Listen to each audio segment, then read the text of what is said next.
ಹೇಳಲಿ ನಿನ್ನ ಮೈಯ ತುಂಬ ಕಣ್ಣಿದೆ ಮನದಾಳದ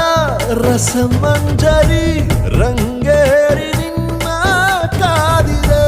ಬಿಸು ಮಾತಿನ ಪಂದ್ಯಾವಳಿ ಆಕಾಶವಾಣಿಯಾಗಿದೆ ಸಂಜೆಯ ಕೆನ್ನೆಯ ಮೇಲೆ ಬಂದು ನಾಟಿದೆ ನಾಚಿಕೆ ಮುಳ್ಳು ಮನದ ಮಗು ಹಠ ಮಾಡಿದೆ ಮಾಡುವ ಕೊಂಗ